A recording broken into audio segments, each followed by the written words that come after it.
നിയമസഭാ തെരഞ്ഞെടുപ്പ് നടക്കാനിരിക്കുന്ന ബീഹാറിൽ ഇന്ത്യ മുന്നണിയുടെ വിജയം ഉറപ്പാക്കാനായി സംസ്ഥാനത്തുടനീളം ഭാരത് ജോഡോ യാത്രയുടെ മാതൃകയിൽ പര്യടനം നടത്താൻ ഒരുങ്ങുകയാണ് പ്രതിപക്ഷ നേതാവ് രാഹുൽ ഗാന്ധി.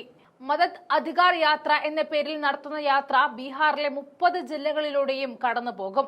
ഈ മാസം 10-ന് റോഹ്താസ് ജില്ലയിൽ ആസ്ഥാനമായ സസറാമിൽ നിന്നും യാത്രക്ക് തുടക്കമാകും. ഇന്ത്യ മുന്നണിയുടെ വിവിധ കക്ഷി നേതാക്കൾ യാത്രയിൽ രാഹുലിനെ അനുഗമിക്കും. യാത്രയുടെ ആദ്യഘട്ടം 10-ന് സസാറാമിൽ നിന്നും ആരംഭിച്ച 13-ന് ഗയയിലെത്തും.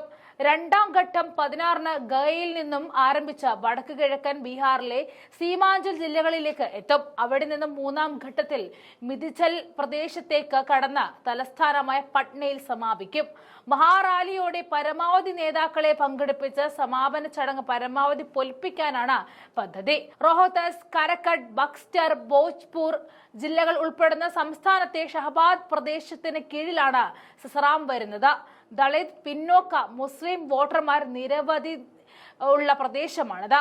കഴിഞ്ഞ ലോക്സഭാ തെരഞ്ഞെടുപ്പിൽ ഷഹബാദ് മേഖലയിലെ 4 സീറ്റും ഇന്ത്യ സഖ്യമാണ് നേടിയത്. സസറാമിൽ കോൺഗ്രസും, ബക്സറിൽ RJDയും, കരക്കത്തും ഭാജ്പൂരും CPIയുമാണ് വിജയിച്ചത്. RJD നേതാവും സംസ്ഥാനത്തെ പ്രതിപക്ഷ നേതാവുമായ തേജസ്വി യാദവ്, കോൺഗ്രസ് അധ്യക്ഷൻ മല്ലികാർജുൻ ഖാർഗെ, ജനറൽ സെക്രട്ടറി പ്രിയങ്ക ഗാന്ധി തുടങ്ങിയവരും യാത്രയുടെ വിവിധ ഘട്ടങ്ങളിൽ രാഹുലിനൊപ്പം ചേരും. തെരഞ്ഞെടുപ്പ് കമ്മീഷൻ അടുത്തിടെ പുറത്തിറക്കിയ വിവാദമായ വോട്ടർ പട്ടിക പരിഷ്കരണം, പട്ടികയിൽ നിന്നും മനഃപൂർവ്വം മാറ്റി നിർത്തൽ, സംസ്ഥാനത്തെ ക്രമസമാധാന നില, തൊഴിൽ ഇല്ലായ്മ, കുടിയേറ്റം, സർക്കാരിന്റെ വീഴ്ചകൾ തുടങ്ങിയ പ്രശ്നങ്ങളാകും യാത്രയിൽ ഉയർത്തിക്കാട്ടുക. ലോക്സഭാ തെരഞ്ഞെടുപ്പിന് മുന്നോടിയായി രാഹുൽ ഗാന്ധി നടത്തിയ ഭാരത് ജോഡോ യാത്ര പാർട്ടിക്ക് വലിയ അളവിൽ ഉണർവ് നൽകിയിരുന്നു. ഈ സാഹചര്യത്തിലാണ് ബീഹാറിനെ ഇളക്കി മറിക്കുക എന്ന ഉദ്ദേശത്തോടെ രാഹുൽ യാത്രയ്ക്ക് ഒരുങ്ങുന്നത്.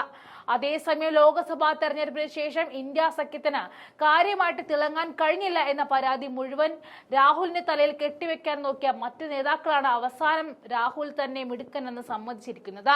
രാഹുലിന്റെ ഭാരത് ജോഡോ യാത്രയുടെ എഫക്റ്റ് ആയിരുന്നു ലോക്സഭാ തെരഞ്ഞെടുപ്പിൽ കണ്ടതെങ്കിൽ ഈ പര്യടനം ബീഹാറിലും നന്നായി തന്നെ കാണും.